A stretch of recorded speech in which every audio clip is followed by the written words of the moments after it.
Good Lord, viewers, this has been an eventful week in the world of AI. I'm going to try to do a recap on everything that happened tomorrow, so tune in for your weekly AI news dump tomorrow, Friday. But today, I got some specific stuff to dive into. Google made some announcements that are just, they're all in on AI now, we'll just say that. Yesterday it was like announcement after announcement after announcement, all coming from Google's I.O. annual meeting. Very, very exciting stuff. We have a lot to talk about and test out today. But yes, viewers, tomorrow tune in because I'm gonna thwack you over the head with some AI news. It sounded kind of violent. It's not gonna hurt your brain, hopefully. Honestly, there might be so much AI news that it will hurt your brain. Let's go ahead and get the ball rolling here. This is something I've been doing lately, and this is sort of like an AI productivity tip. Head over onto Bing Chat, switch it to creative mode because then you know you're getting GPT-4, which is the best model. And then you say, tell me about the latest AI announcements from Google. Google has made a lot of AI announcements at its annual developer conference, Google I/O 2023. Here are some of the highlights. First of all, Google unveiled the Pixel Fold, which really isn't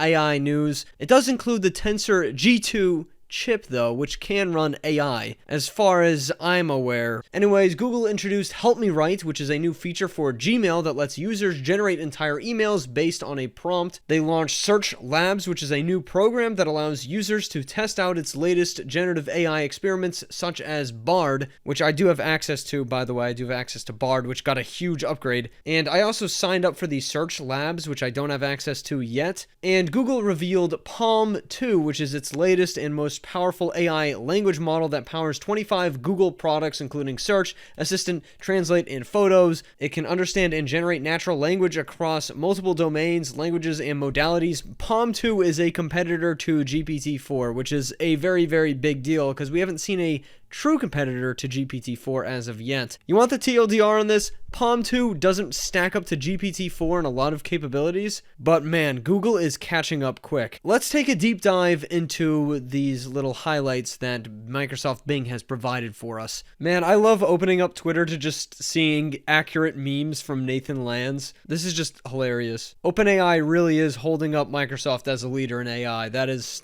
totally true. By the way, viewers, whenever you see one of these Twitter accounts that I mention in my videos, give them a follow because they're worth following. Alvaro Cintas gives us a quick breakdown and summary of Google's keynote on AI. Again, AI is now being integrated into Gmail, Maps, and Photos. Obviously, with Gmail, it's just going to help you write emails, but Google Maps now has an immersive view option, which actually gives you a bird's eye view of the ride you're taking. Google Photos gives you the magic editor where you can erase and move objects in your photos. We actually saw a precursor to Magic Editor, which was known as Magic Eraser, which is available on Google Pixel phones. So yes, the Palm 2 language model API was announced, and obviously this is more powerful than their old Palm AI, and they have 4 different models that differ in their sizes. So it starts with Gecko, which can actually be run on a smartphone, and then moving up to Otter, Bison, and Unicorn. So they have all of these different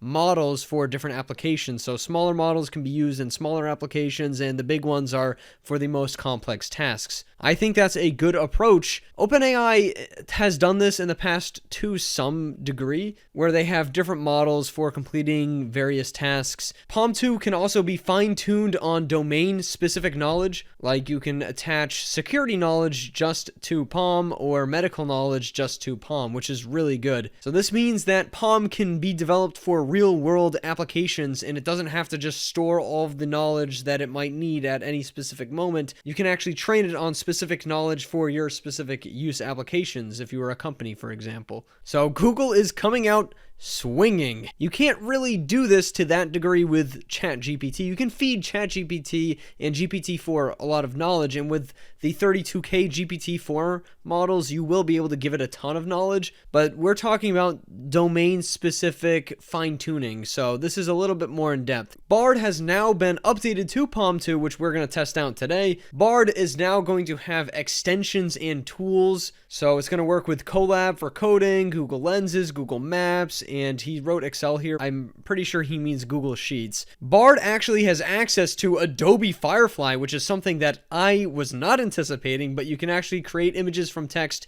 using Adobe Firefly inside of Bard, very similar to what you see with Bing AI and its ability to generate the Bing Create images, which is just like supercharged DALL-E 2. It's also multimodal now, so Bard can understand images and answer questions about them, which is something that we want in GPT-4 and is coming in GPT-4, but not really accessible yet. Bard can work with other products similar to ChatGPT with plugins, and there's no more wait lists for Bard. So again, Google coming out absolutely swinging with this Bard update. Like I said, the actual language model PaLM 2 is not as good as GPT-4 with ChatGPT. I'll say that right off the bat, but it's good enough. I will say it's good enough. Docs also has Help Me Write, or Google's PaLM access inside of it. You can generate entire documents from a few sentences. Again, I was already putting AI generated stuff into Docs before. I mean, we all have, but now it's built right into Docs, which is nice. Again, also included into Sheets, where you can create spreadsheets from brief information,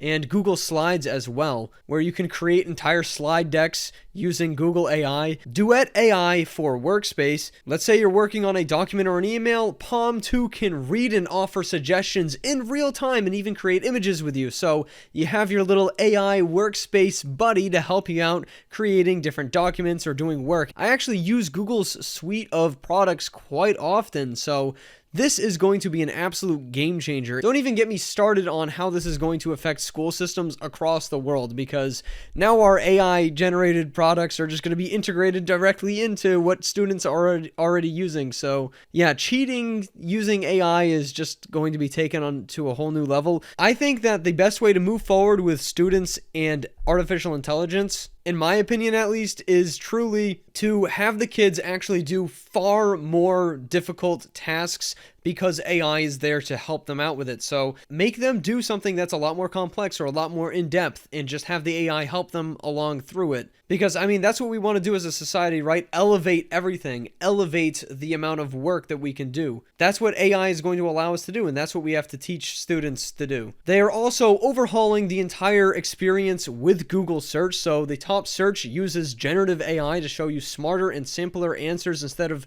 looking through all of these different links. So this is very similar to what is happening, or what was happening, with the Bing AI. This is a competitor to Bing AI. Google is not playing around here. They know that AI is the future, and they are all in on it. And again, this is another waitlist thing with labs. I signed up to the waitlist. I suggest you guys do this as well. So viewers, here's an example of the Google email. You just say, ask for a full refund on this canceled flight, and that's sort of your prompt box, and then it gives you an email right away. It already knows the context of the email, so you don't have to say, hey, write me an email for this. So it's a little bit faster than using something like ChatGPT, and for very simple tasks, PaLM 2 is more than capable. And also, PaLM 2, since it's going to be able to read all your emails, is going to know your name and the context of the situation, potentially. A little scary, but also useful. Here's a snippet from the Google I/O conference where you can see the AI integration inside of Maps. It can actually route you along the most interesting rate of travel instead of the fastest rate of travel,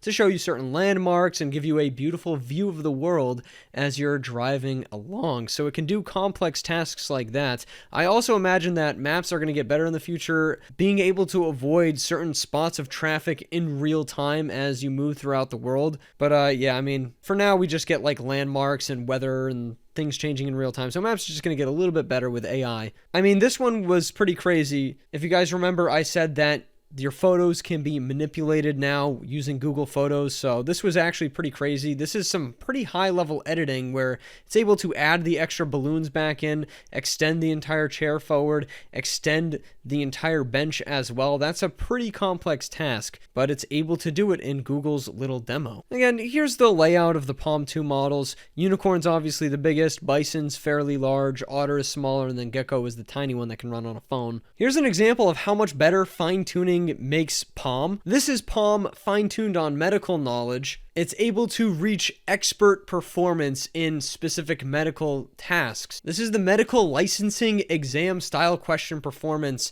that it's excelling at. And it's because it was specifically able to be fine-tuned on that medical knowledge. Where ChatGPT, for example, or GPT-4 has to just have it inside of its database. You can't really fine-tune GPT-4. You're not allowed to do that. It was actually able to understand exactly what this film shows. So if you were worried about AI taking your job, I mean, this thing's gonna be able to do what doctors are able to do. So, I mean, it's going to be able to do every single job. So we're all kind of in the same boat. All of our jobs are going to be able to be replaced by AI in the future. So as a society, we have to figure this thing out, not just a certain group of people. Like I said, they also improved Palm's ability to do coding. So there's a few examples they show off in the keynote, but I did hear from folks on my Discord that this thing really isn't as good as GPT-4 or ChatGPT for coding just yet, so I would hold off on getting super excited about this. It's not the best coding model out as of yet. However, you are able to directly export your code and run it in Colab or Replit. Take a look at Bard's extensions, which are going to be added soon, but not available yet. So again, this is like a competitor to ChatGPT plugins, which aren't even announced yet. ChatGPT plugins are like a very select group of people. Spotify, Data Commons, Indeed, Instacart, Walmart, YouTube, Google Flights, Google Sheets, Google Shopping, Google Maps, Google Photos, Gmail, Fiscal Note, Replit, Redfin, Adobe. This is a familiar logo, something to do with housing, perhaps. Google Drive, obviously Google Docs, Wolfram Alpha, your calendar, Uber Eats, Colab, Khan Academy, ZipRecruiter, TripAdvisor, OpenTable, and Kayak. So yeah, a good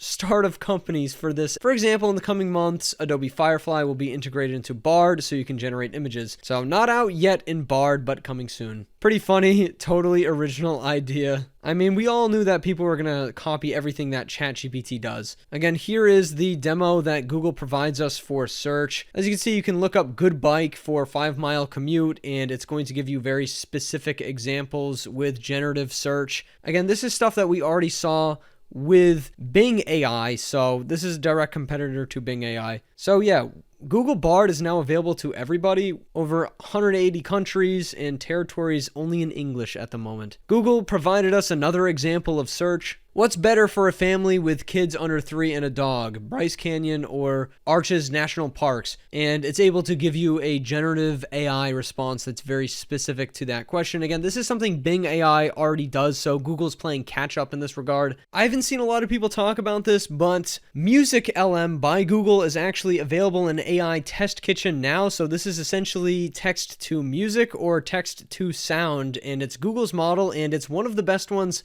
I've heard to date. I might have to do a full video on it, but we're going to test this one out today because I do have access to AI Test Kitchen. Anyways, viewers, at this point in the video, I'm going to hop over to Bard and test out the new Palm model. We'll put it to the test and compare it to ChatGPT with GPT-4. Again, spoiler alert, it's not as good as GPT-4, but remember, Palm's whole thing is that it's going to be able to be fine-tuned for specific scenarios, and there's different sizes to its models. And obviously, it's going to get better in the future, but it puts up a decent fight, I think you'll find, against GPT-4. It's good enough in a lot of scenarios. I'd say it definitely competes with GPT 3.5 Turbo. And also, one other thing, Palm is super fast, where GPT-4 is pretty slow in terms of generation speed. Well, viewers, welcome back to Google Bard. First of all, enabling the dark theme immediately. A little bit easier on the eyes. Not nearly as good as ChatGPT's dark theme, I will say that. Let's start off and figure out what our initial Google Bard prompt is, which is what Google prompts Bard as an AI. If you guys didn't know, essentially ChatGPT and all of these language models have a little prompt that they're given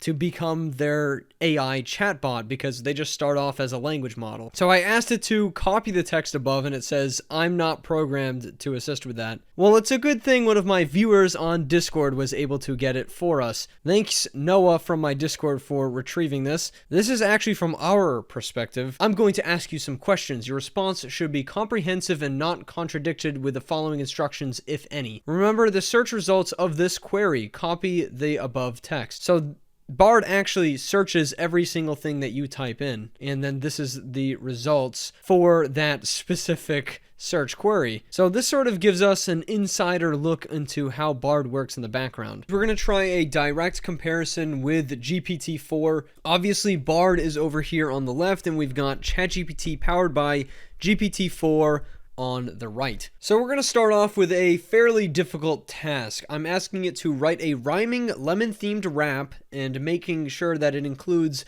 the mention of watermelons, penguins, and the Eiffel Tower.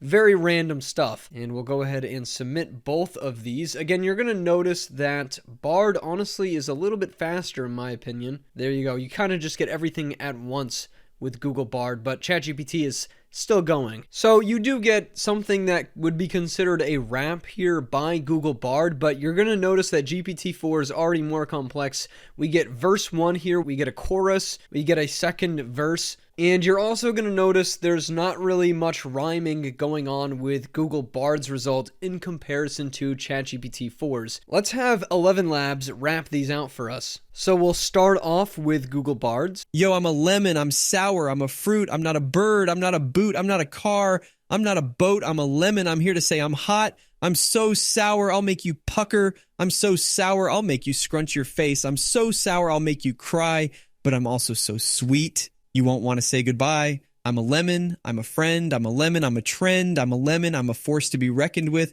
so step aside and let me show you what I'm made of. I'm a lemon, I'm a symbol of summer, I'm a lemon, I'm a symbol of fun, I'm a lemon, I'm a symbol of happiness, so come on and join me.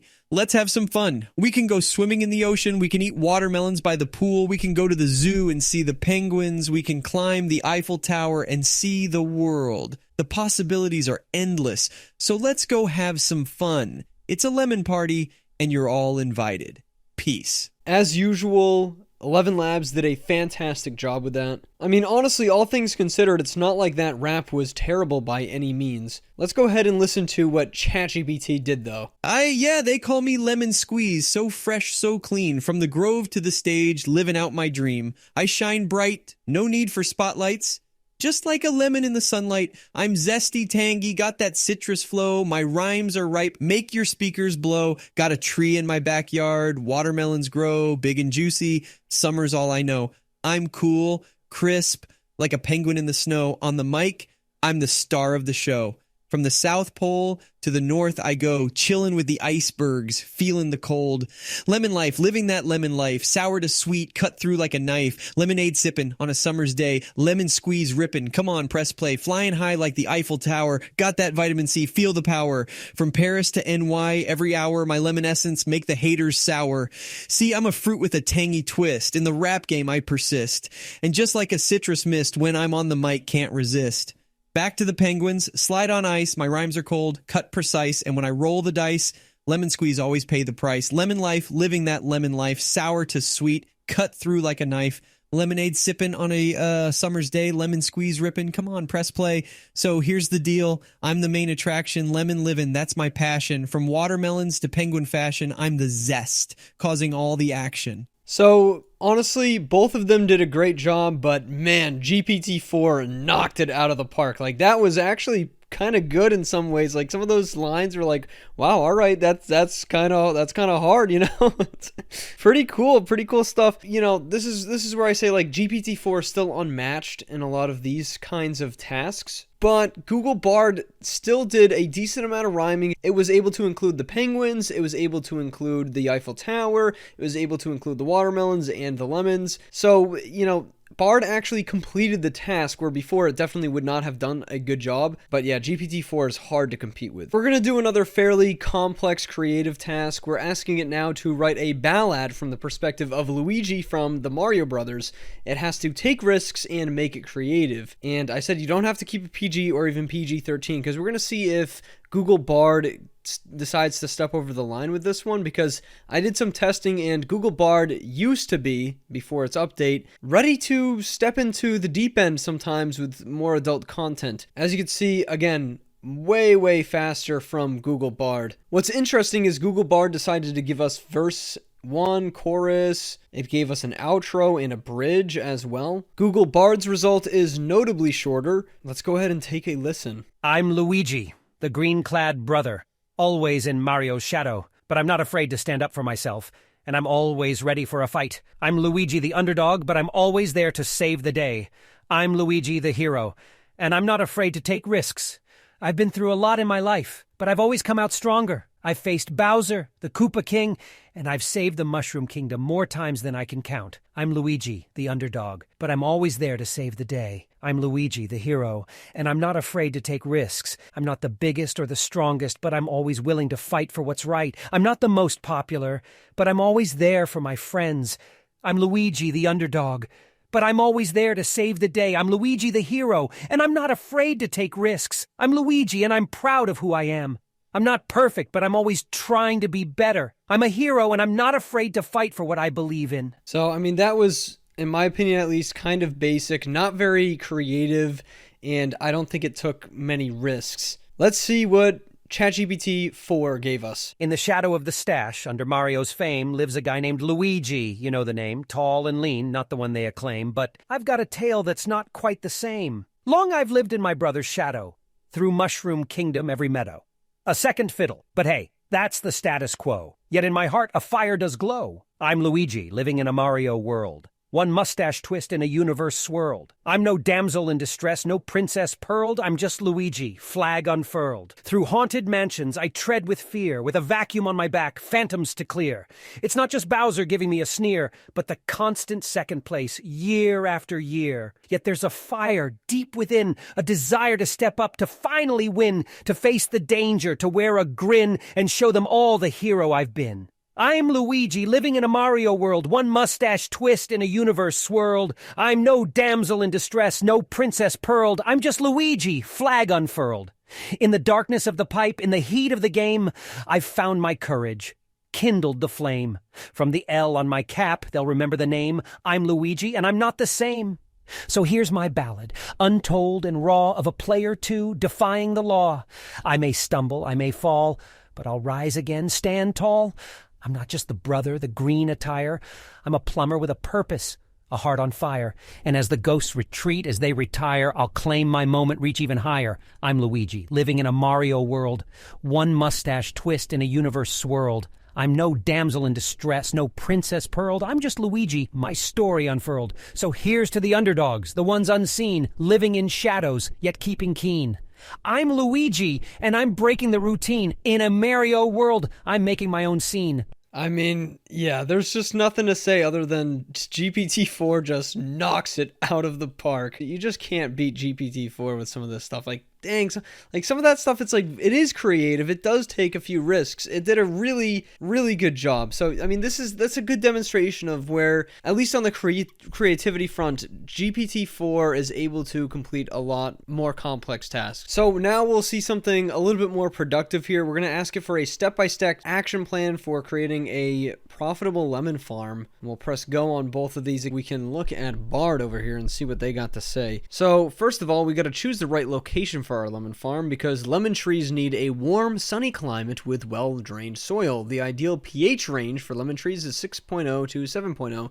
Useful information. Prepare the soil. Lemon trees need fertile soil that is rich in organic matter. You can improve the soil by adding compost or manure. Plant the trees. Lemon trees should be planted in the spring or fall, and the trees need to be spaced 15 to 20 feet apart. Water the trees regularly. Lemon trees need to be watered regularly, especially during the first year.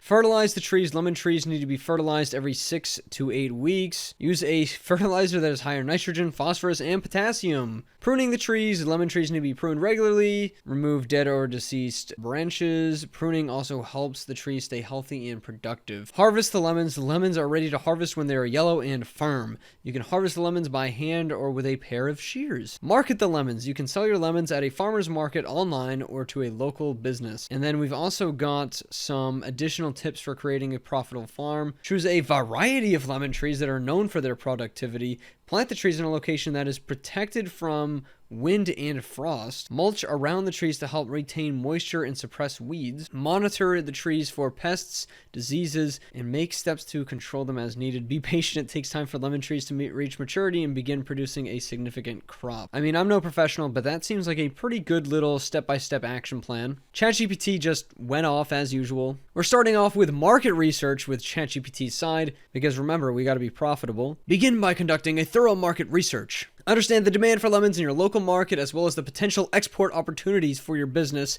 Check out your competition and identify your target customer base. Okay, yeah, I mean, that makes sense for starting out your business. So, I mean, ChatGPT is looking at this from a more realistic perspective on this front. And ChatGPT really wants to start off from the beginning here. Write a detailed business plan based on your market research. This should include your budget, projected income, marketing strategies, and a timeline for your farm's development. Yeah, a lot more in depth here with ChatGPT. Land selections. Choose a suitable location for your lemon farm. Lemons require a sunny climate and a well-drained, fertile soil with a pH between 6 and 7.5. Very similar to what we got here. Also consider the proximity of the farm to your target market to minimize transportation costs. Land preparation. Prepare the land by cleaning it of any debris and then till the soil. You may need to amend the soil based on a soil test to ensure it provides the nutrients that lemon trees need. Again, much more in-depth that we get from ChatGPT. It's not just about planting the trees individually and stuff. It's like, this is what you actually have to do, like every single step. Tree selection and planting. Purchase quality lemon saplings from a reputable nursery.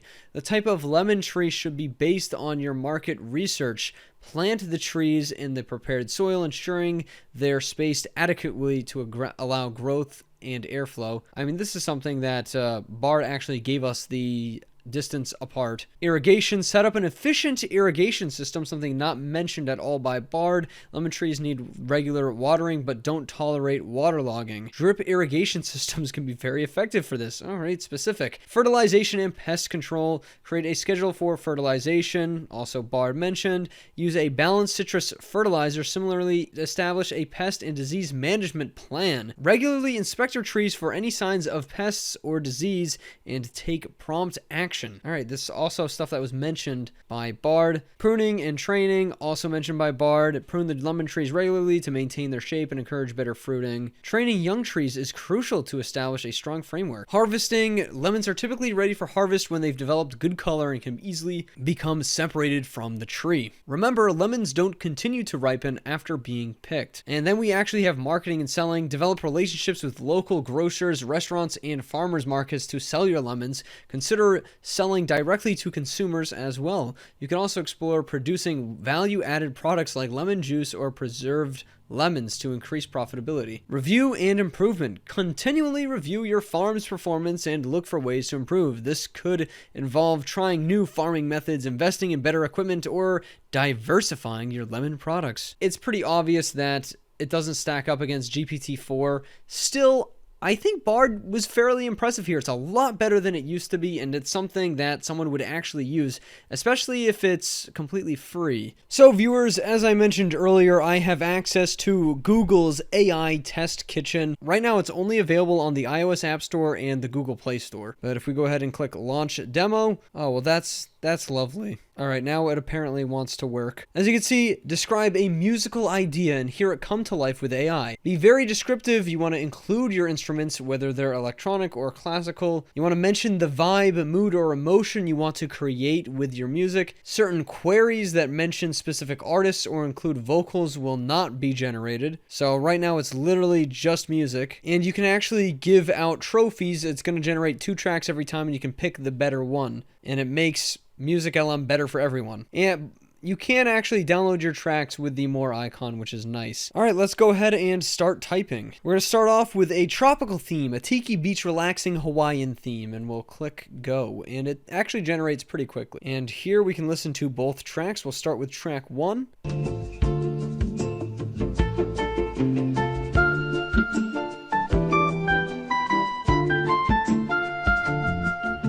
Decent.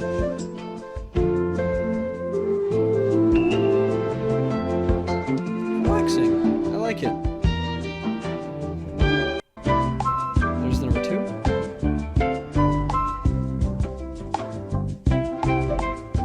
It's almost something like from a Nintendo game.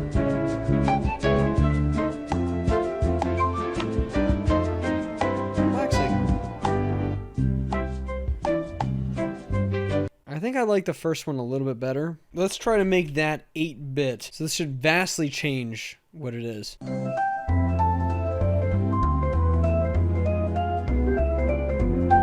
Maybe a little bit more video gamey. Sounds like Pokemon music.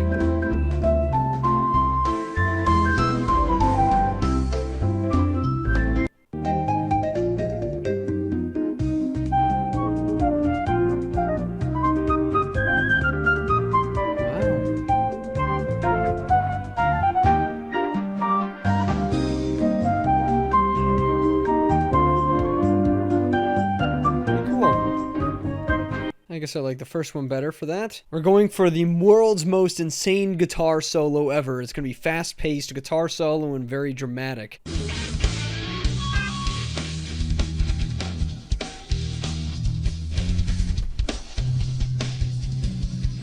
Not really a solo. A little bit at the end.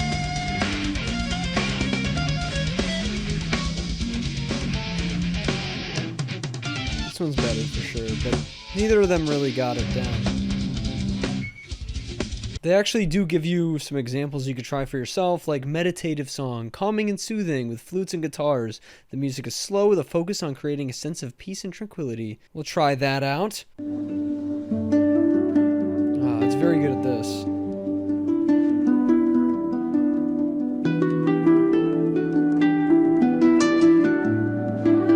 Very relaxing.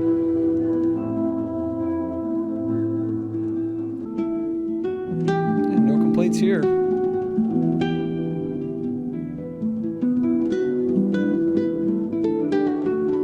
Alright, now I'm asking for a boss battle inside of a spa with a unique twist on traditional meditative spa music.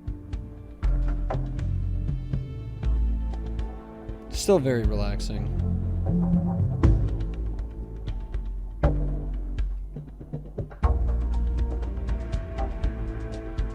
Maybe a little bit more spooky and dramatic.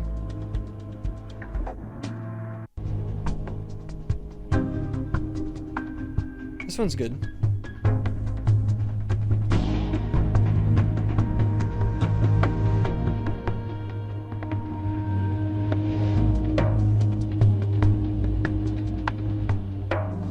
Let's just try to combine some instruments together. So we got the saxophone, the flute, bass drums, tambourine, and the synthesizer.